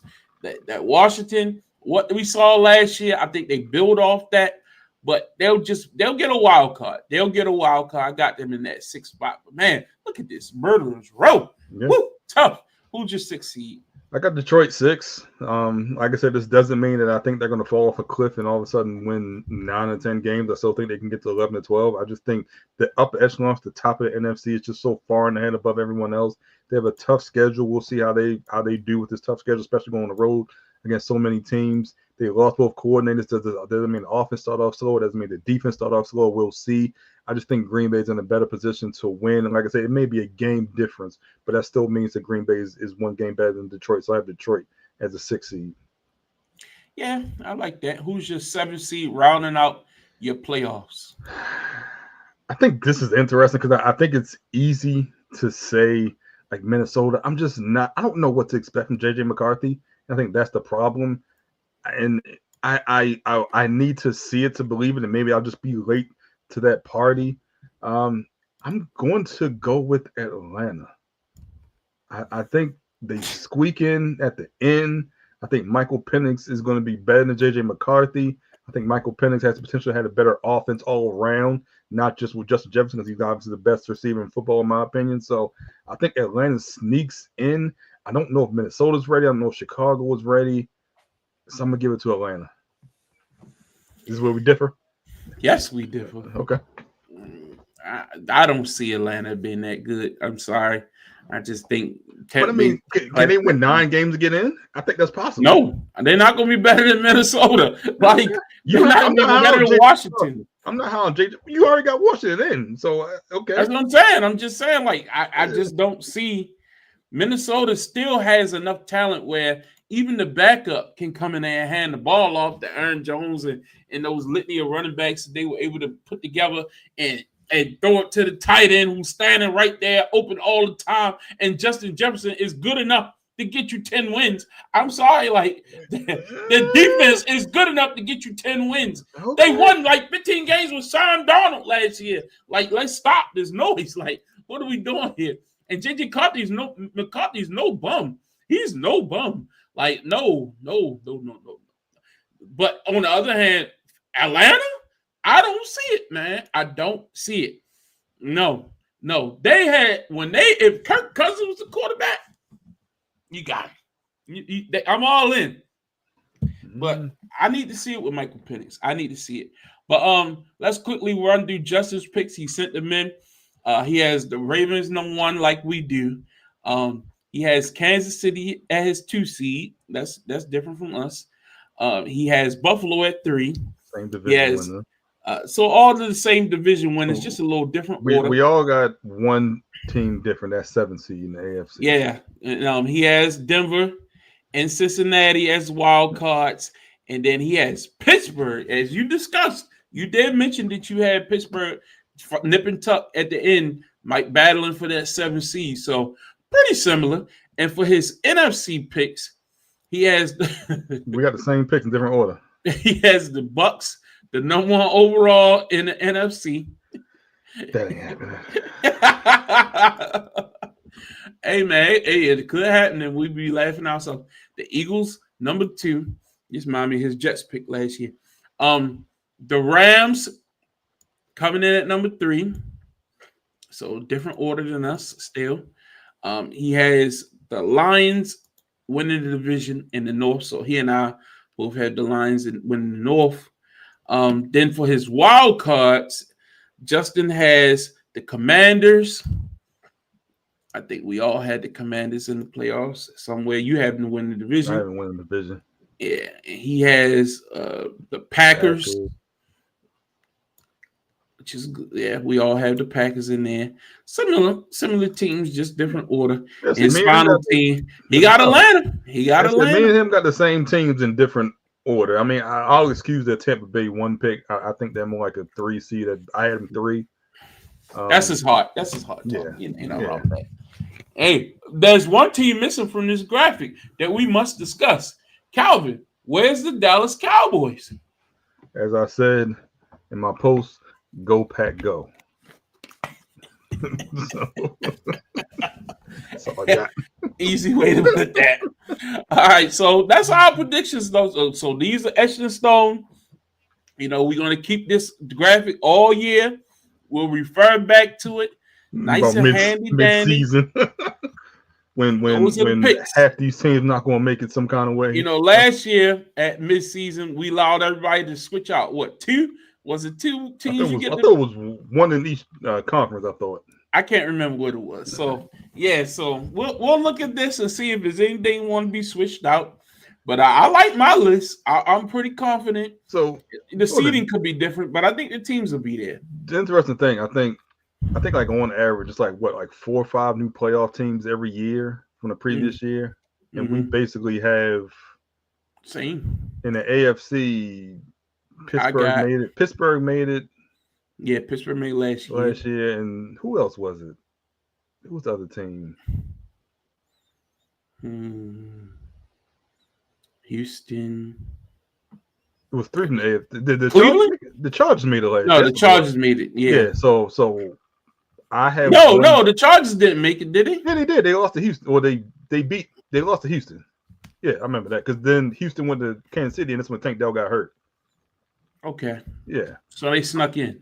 Yeah. So I have one team different. You have one team different. And Justin has. You got 2 teams different. From last year? You just got Denver. No, Denver made the playoffs last year, I thought. Remember Denver won, so Cincinnati didn't make it. And then Denver lost to Buffalo. Dang.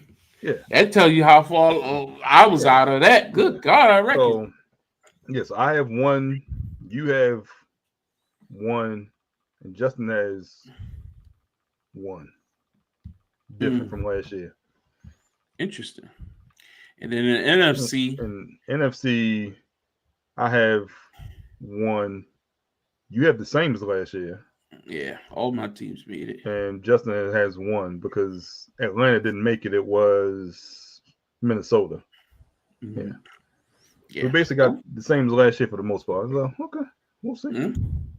Yeah, it'll be interesting to track, how we are when we get back to this at the end of next year. So let's get into some of these off-season awards and where we think these things will go. So your prediction, who's going to win the NFL MVP 2025? Look, it's easy to say Lamar. I think we're kind of split on MVPs for Lamar, man. I think he deserved last year. You think Super Bowl is bigger than that, which I agree with. Super Bowl is bigger than that, but I think he should have won last year, regardless.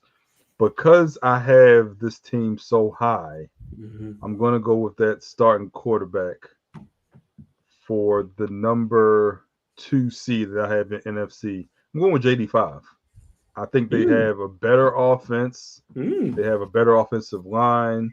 They have a better, younger defense. I think this is year 2. You have Dan Quinn, who's able to focus on that defense and get them to be a little bit better. Excellent defensive coordinator. I think they finished as the number 2 seed. I think a lot of that is due to JD5, and I have him as the MVP. Okay, that's a good pick. Definitely. Again, if you got them going that far, I agree that you should put him. But for me, if I'm giving him no 1 overall seed in the AFC, and they should be the best team, he should be the best player, and Lamar should be the MVP. That's just the bottom line. The math is mathing. Lamar got to be the best player on the field. It's simple. I ain't arguing with you on that. It's just simple math. You know what I mean? Offensive player of the year. Now, some of these pictures, I just picked some of the most recent ones, or not always most recent. So, offensive player last year was Saquon, so it just so happened to be. But I thought it was Jamar Chase. It was Saquon. He won that, and he did. He did because Josh Allen won MVP. Yeah. But I think this year it'll be Josh Allen. I think it'll be one of those things where Lamar will win MVP. They'll probably give Offensive Player of the Year to Josh Allen or something like that. You know what I mean? That's just my thought. What's your thought? I think Offensive Player of the Year has been going to the best non-quarterback for the most part. So I'm gonna give it to Bijan. I think he's gonna have a breakout year. I think he's gonna 16, 1700 yards. I think he's gonna catch 50, 60 balls as well. Even in that loaded offense, I think they're gonna give up a ton of points and they're gonna score a ton of points. So I'm gonna give it to Bijan Robinson. Just so Justin's here. Justin said Joe Burrow is his MVP. So it's another great pick. He didn't have him win. He didn't have him making the. Well, he had to win the wild. He had him getting in. I mean, it's possible. Lamar would have. You wanted Lamar to be MVP last year. He was a wild card. It happens. No, he won the division. No, he won the division. You're right. He did. Defensive Player of the Year again. Just picking the person who won it at some point. TJ Watt is on the photo, but do you have TJ Watt win the Defensive Player of the Year this year? Who's yours? I got Aiden Hutchinson. I think he's comeback player of the year, defensive player of the year. I think he just come back with a vengeance after that injury and after they lost. Because I think he would have been playing in the NFC Championship game or the Super Bowl 1 and 2 if they had made it that far. So I think he's going to come back and try to, just wreak havoc on the league. So I got Aiden Hutchinson winning defensive player of the year. For me, after you get all that type of money, that man just got paid. Myles Garrett. I just don't think Myles Garrett is going to do anything but wreak havoc this year. So I think Myles will be right there. Justin, put yours in the comments when you got him. Rookie of the Year offensively. Who you got? I got Omarion Hampton. We talked about him earlier from the Chargers. I think in that offense, when he's number one running back, he'll get a lot of carries. He'll get a lot of usage. If he can block for Herbert in the pass game, he'll get a ton. He'll be on the field a lot. I just think he'll be the offensive player of the year. Yeah, piggybacking, Justin has offensive player of the year, Baker Mayfield, defensive player of the year, Micah Parsons. We'll see. I mean, we'll see. Good picks. For me, rookie of the year, Ashton Gentry. I think the young man is going to get a lot of touches. I think he's a lot of people are high on him, and for good reason. I think he'll be featured right off the bat. And if you watched him in college, he was high-powered. And I think it's very good reason to believe that he could be good. But if Cam Ward comes out like we've seen the last 2 years from CJ and JD5, who knows? You know what I mean? So keep an eye on that. Defensive Rookie of the Year, Jared Verse last year. For me, and I know I might be biased, but I'm looking at Malachi Starks. like, look, man, show me something, dog. But I could easily see, I talked about earlier, Abdul Carter. He's the big one. You know what I mean? Everybody's looking at what he'll do, and he'll get his opportunities right off the bat. So who you got? Look, those were the two names that immediately came to mind. I thought Abdul Carter. I don't know how many. They've got a loaded defensive line. I don't know how many snaps he's going to get to go after the quarterback. He'll get some in that defense.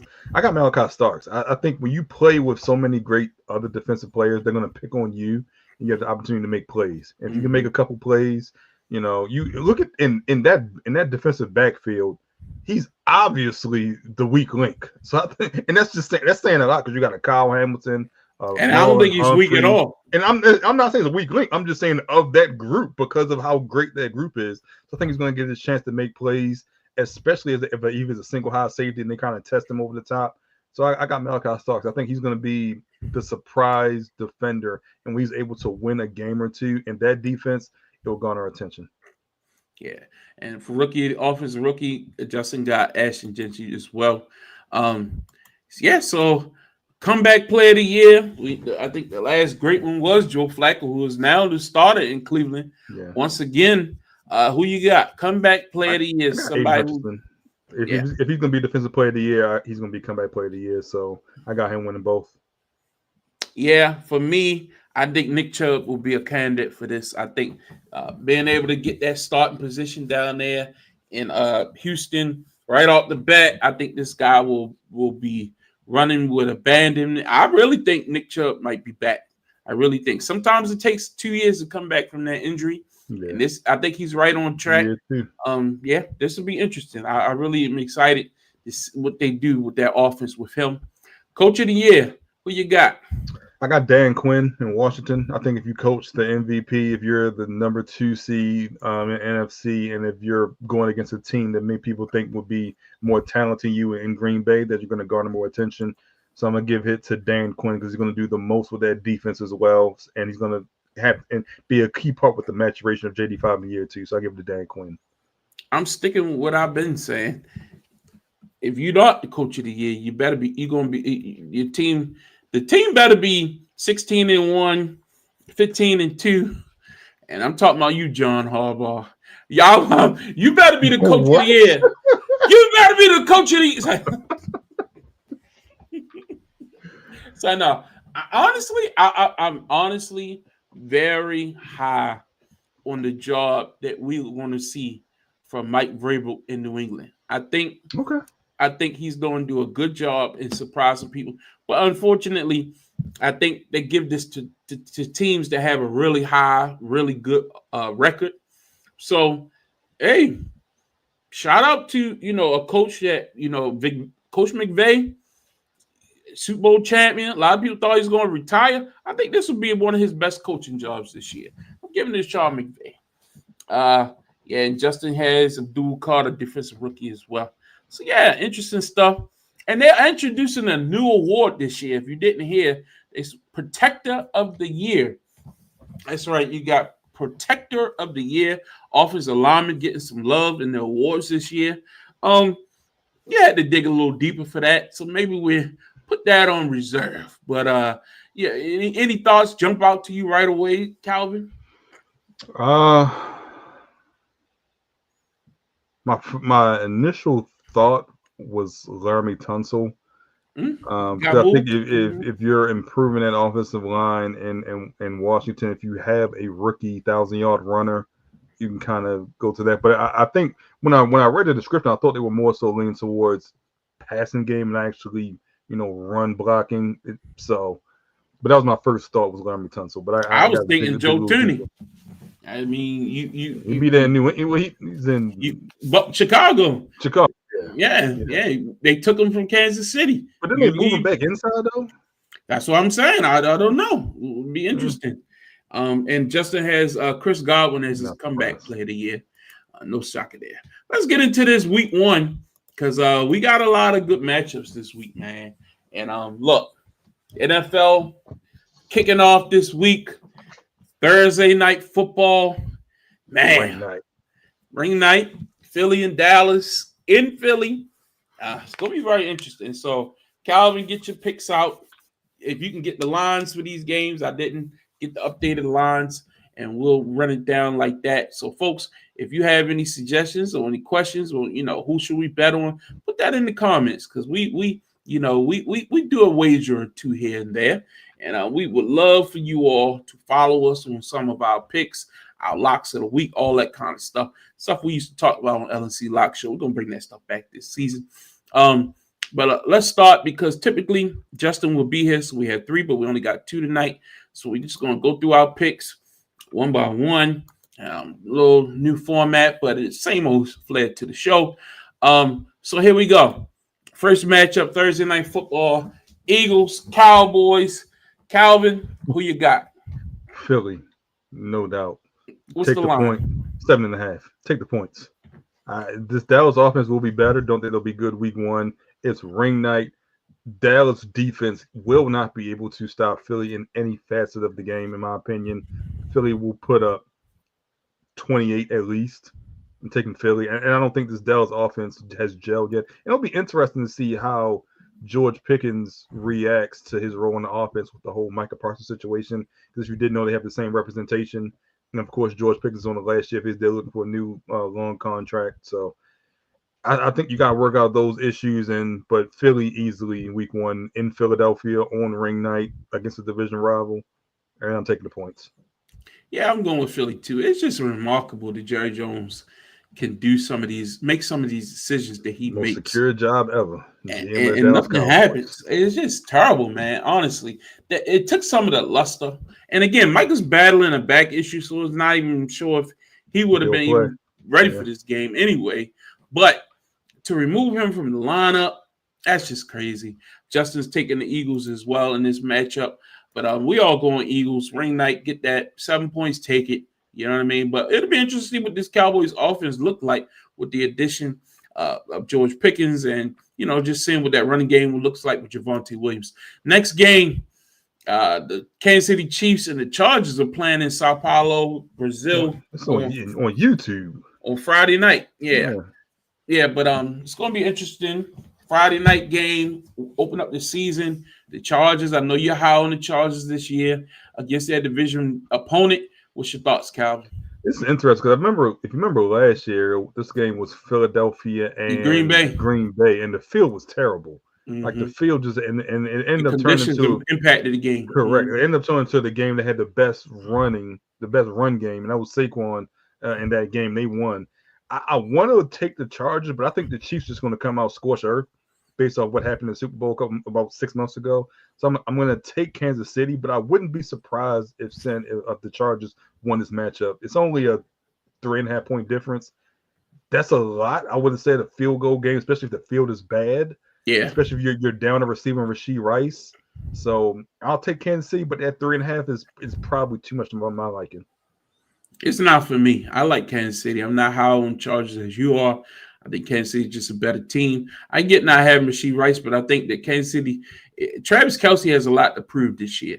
And I think we'll see a lot of Travis Kelce in the big moments in this game. I think it'll be very important to get the running game going good against that Chargers defense that still leaves a lot to be desired, in my opinion. And I want to see Xavier Worthy. I want to see Hollywood Brown. I want to see Patrick Mahomes mix that ball around to various players and get everyone involved.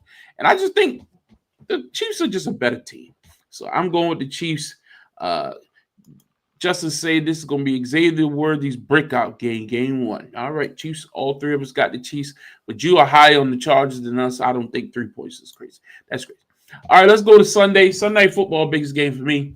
It's going to be Buffalo and Baltimore. The Ravens are traveling to Buffalo on Sunday night to play the Bills, a rematch of the AFC divisional matchup from last year. Last time these two teams were on the field, it was against each other. At the end of that game, Mark Andrews dropped a 2-point conversion that possibly could have tied this ball game.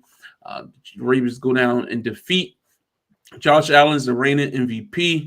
He lost once again to Patrick Mahomes in the AFC Championship game. So he's on a mission as well this year, even though in many ways people thought the Buffalo overperformed last year, exceeded expectations. So they kind of were playing with house money. Now the expectations are there.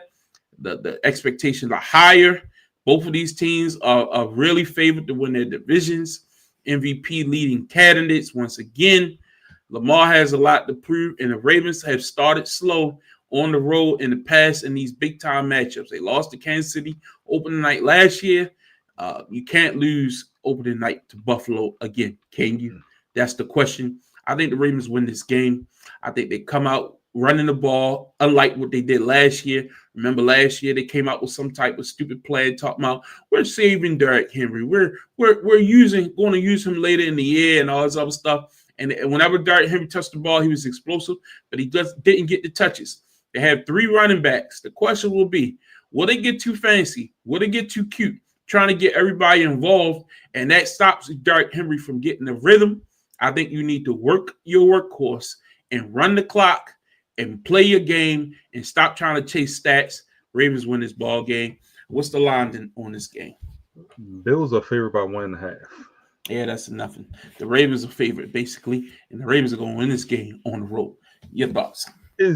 Before I get in, is Keaton Mitchell the kick returner, or is this going to be Justice Hill? I thought that it was the boy from Colorado. I thought he was the punt returner. Okay, you said kick return. I wasn't sure about. Yeah, I'm not sure. Okay.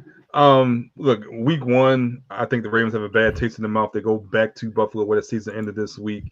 The only thing that's concerning for me is will Pat Ricard play? I know he hasn't practiced, I believe, since August 16th.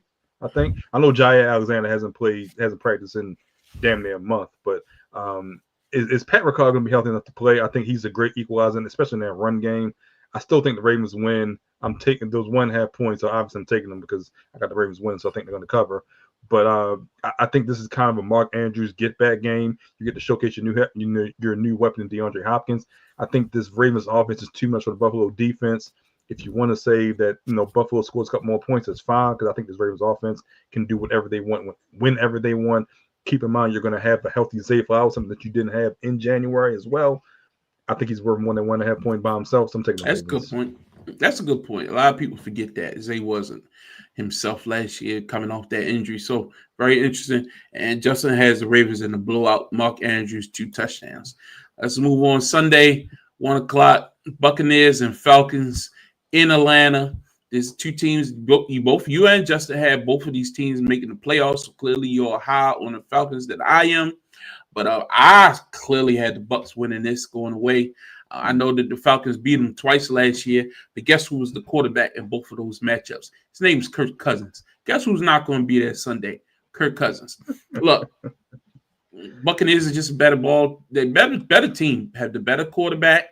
Had a better defensive-minded system. I have no faith in what I've seen out of Kyle Pitts. I love Darnell Mooney. The guy, he can get you deep. He can get you on those streakers down the center of the field. So if you can take advantage of some gaps on that Bucs defense, do it. I mean, I have no problem with that. The running game, we know what they represent. We know the playmakers they have. But it comes down to this. Do I trust the Bucs more than I trust what Michael Penix Jr. and the Atlanta Falcons offense represents? Yes. That's just the bottom line. Baker Mayfield will throw you a couple, but can you get it done when it's time to get it done? I haven't seen it, so I'm going with the Bucs. Your thoughts? Yeah, I got the Bucs win this matchup. I'm just waiting to see this Atlanta offense be explosive. Even though they're at home, don't know if it will happen. I think Baker Mayfield has the potential to put up great numbers against Atlanta. I think the point spread was 2.5 when I looked at it, I believe, which doesn't seem to be enough in my opinion. I would take the Bucs by at least a field goal, so I got the Bucs. Yeah, Justin, tell us what your thoughts is in the comments, and we'll come back and share them because I know you had plenty. Next up, Revenge Tour. Justin Fields returns to Pittsburgh. Aaron Rodgers facing up against the Jets, the team that got rid of him last year. So it's going to be interesting to see that. I really, I'm going to pause my thoughts here because Justin commented in the things. You're damn right. Great game by Baker. All right. Next up. The Steelers are really interesting. I know both of you guys have them potentially as a possible playoff team. Justin has them in. You have them fighting down to the end. And I think a game like this will be a fool's gold. And I said this last year. Sometimes you can look good against a bad opponent and it will fool a lot of people. The Jets aren't a good football team, okay? Again, as overhyped as they were last year, they weren't good then. I don't think they made any formidable changes to this roster that makes them so much better this year. I know they got Sauce Gardner. I know they got some players on defense that makes people feel like they should be better than what they are. But I think if Aaron Rodgers is able to go out there and perform at a high level against this Jets team, it's going to fool some people into thinking, oh, the Steelers are back, baby. And I think that's what's going to happen on Sunday. I think the Steelers are going to win. I think they're going to look good. And then people are going to start ringing the alarm. Aaron Rodgers is back. Watch out for the Steelers, yiggity. And it's going to be fool's gold. I'm going with the Steelers in this matchup. But, folks, do not be fooled. Your thoughts?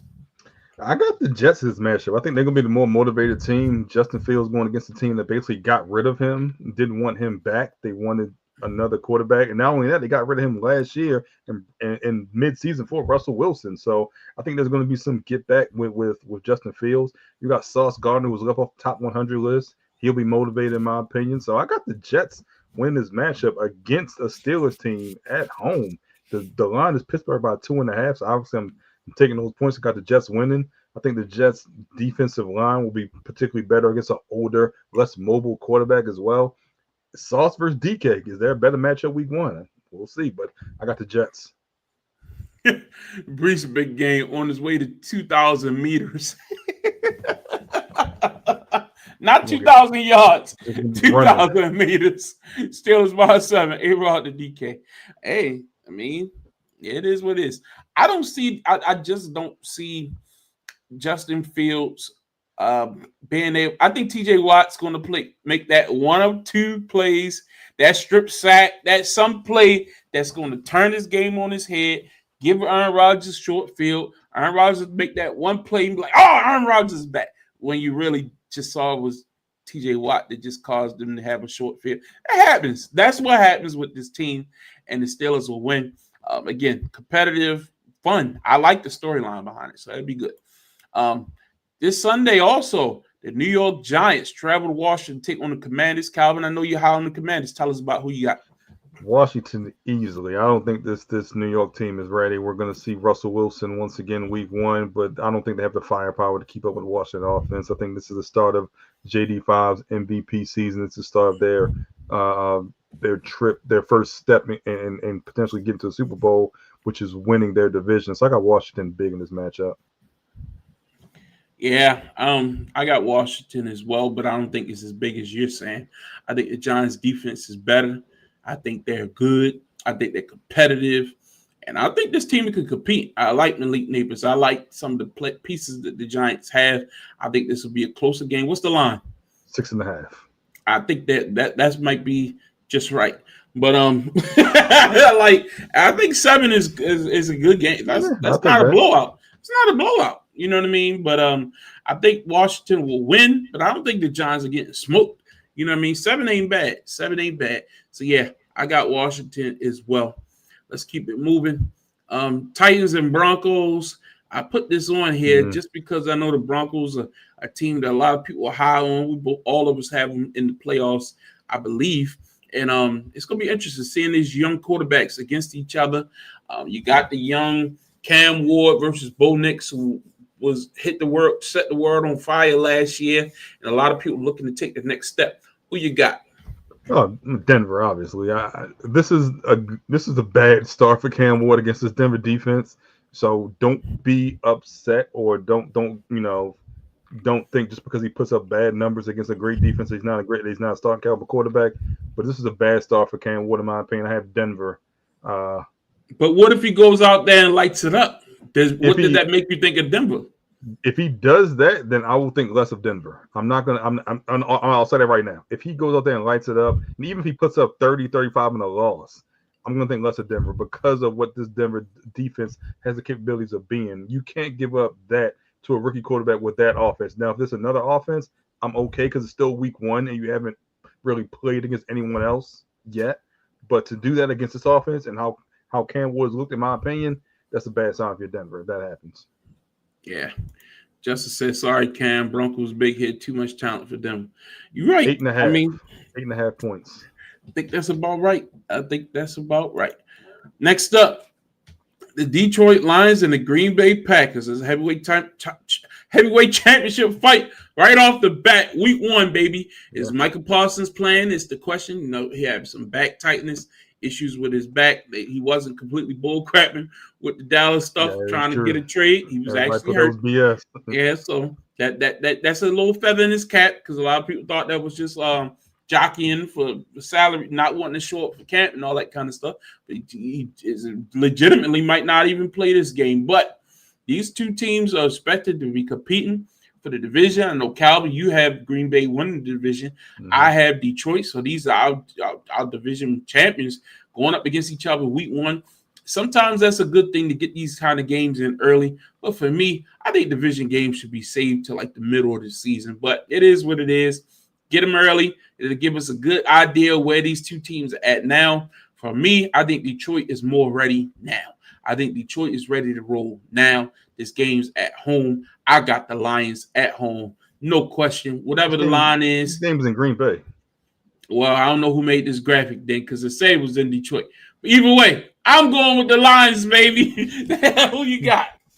I got Green Bay. I just think this Detroit offense and defense got to get used to their new coordinators. That's just my opinion. What we see, we're potential to see more Jahmyr Gibbs instead of this 50-50 with him and Montgomery. I think Green Bay is a little bit more ready to go because they had the same staff from last year that's grown a little bit. Not saying Detroit won't be on par with Green Bay. I just think week one in Green Bay, when you have these new coordinators, I'm going to give the advantage to Green Bay. I don't see what you think they got the edge in. Where's the edge? Can you just tell me where the edge is at? I think they have the potential to have the better defensive line. They have the potential to have the better run game. Run game with Josh Jacobs. Let me say this: they have the potential to have the better offensive line. Let me say it like that, not better run game. But I just think. What did you see from Detroit's offensive line that was bad last year? I'm not saying that, but I'm saying when you have a new offensive coordinator, a new defensive coordinator, and you're integrating these new philosophies, there is a learning curve. And I think there will be a learning curve will be early. I'm not saying they won't be great late, but I just think early, if you're playing against a great team or another great team, it may be a 50-50 in regards to this new offensive and defensive principles. That's all I'm saying. I could argue that they needed a new defensive principle. I mean, they were hurt. They had injuries last year, so I'm not going to say Aaron Glenn was terrible. They had injuries. He was great either. But I mean, they're also missing Ben Johnson, and he was averaging 35 a game. Agreed, but who they replaced him with brings the same philosophies. So we'll still ain't the same. Still ain't the same. We'll see. I think Detroit will win this. What's the line? Packers about 2.5. Ooh, 47.5 points is tempting. I think that's crazy. The Houston Texans and the Los Angeles Rams takes on each other this Sunday. Who you got? I got the Rams, but I'm still just like, what is up with Matthew Stafford? I mean, he's going to try to play, but it's how mobile is he? This is a great Houston defensive line, in my opinion. Will Anderson Jr. has the potential to be Defensive Player of the Year. You don't want someone immobile going against him. I'm going to say the Rams. I mean, even home field doesn't even matter in LA because everyone's, the opponent's team always invades that stadium. I think LA is the better complete team. I think that Houston offensive line, week one is going to be shaky against the defensive rookie of the year in Jared Verse. So I'll give the advantage to LA. But if Matthew Stafford doesn't look right, then it wouldn't be surprising if Houston wins. Yeah. And the final game that we'll highlight here tonight is the Monday Night Football game. That's Bears, Vikings in Minnesota. In Chicago. God damn, I don't know who did that. But anyway, Chicago and Minnesota take on each other. You might need your stat might be your graphics might be wrong. I'm looking at ESPN. I'm looking at NFL.com. Okay. And they say anyway. But who you got? Soldier Field. Minnesota and Green and you threw me off. Chicago. Who you got? I need to see something from JJ McCarthy. Until I do that, I'm taking Caleb Williams. I think this is the potential to be his breakout year. Year two, first year with Ben Johnson, who's an offensive guru. You still have your weapons in Rome Odunze. You still got DJ Moore. You got a dual threat and tight end. You still got DeAndre Swift in the backfield. This offense has the potential to be explosive. Let's see what happens Monday night. So I got Chicago. I got Minnesota. I'm thinking hard about this. I got Minnesota. I just think that JJ McCarthy is ready. I think he's ready. I know I put the questions out there. I think JJ will be prepared because they got everything else. He has to be. That's the question. And I believe in Kevin O'Connell. I think Kevin O'Connell is a great coach. He is potential for Coach of the Year. I thought he won last year, didn't he? He should have if he didn't. Kevin O'Connell, Minnesota's coach. Yeah, yes. I really think this guy is a hell of a coach. And he put confidence into Sam Darnold. Because we never saw the Sam Darnold we saw last year before that. That's and I think a lot that got to do with Kevin O'Connell's offense. He's an offensive-minded coach, and I think he'll be able to insert J.J. McCarthy right into those schemes. And with the talent they have out there, Justin Jefferson, the list goes on. We know all the names. But not having Caleb Williams play at a high level so far in the offseason, in the preseason, he hasn't looked great. Let's just call it what it is. Like, I think it'll take a little bit more time, but this team will be good. They just won't be good on Monday Night Football. So I'm going with the Vikings. Justin said That was Lions. definitely a Christian Kirk Cousins thing. Yeah, Not being done 100%.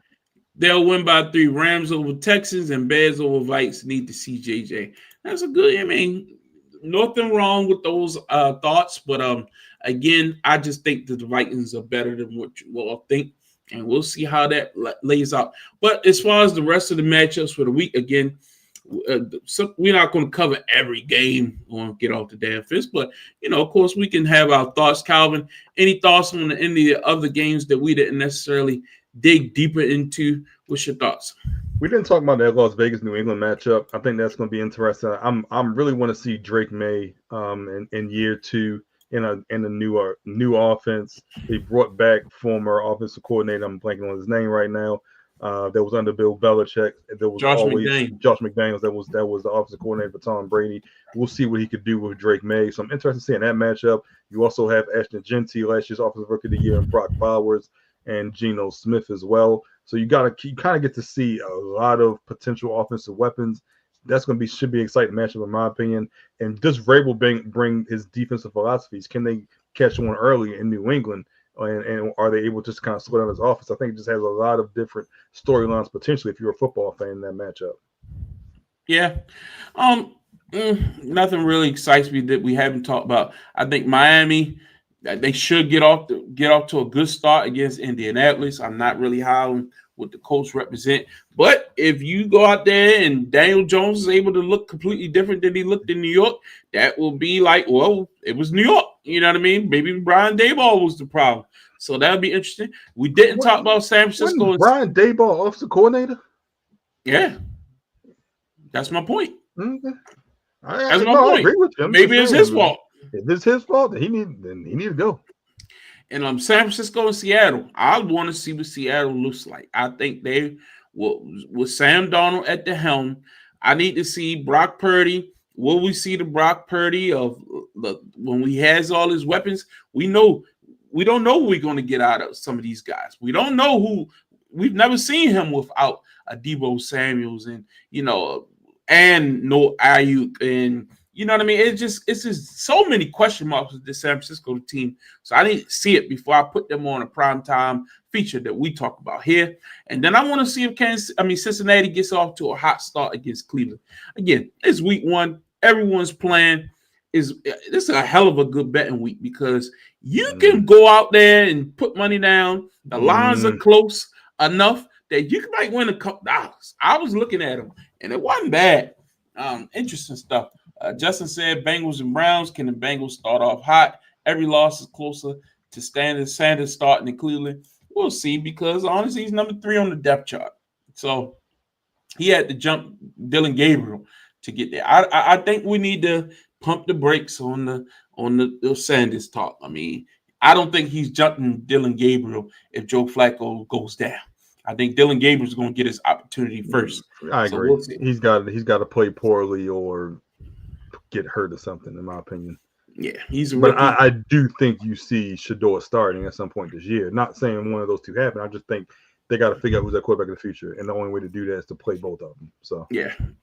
So anyway, a lot of good games. We've gone 2 hours tonight, just Calvin and I. Justin will be back next week, and we'll have more on that when he returns. But hell of a football preview, man. It's gonna be cool.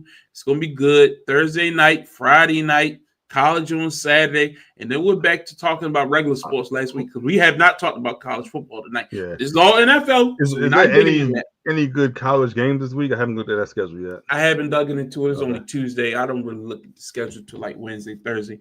But it'd be interesting. But because your boy Arch Manning looked like hot garbage. That's what he looked like.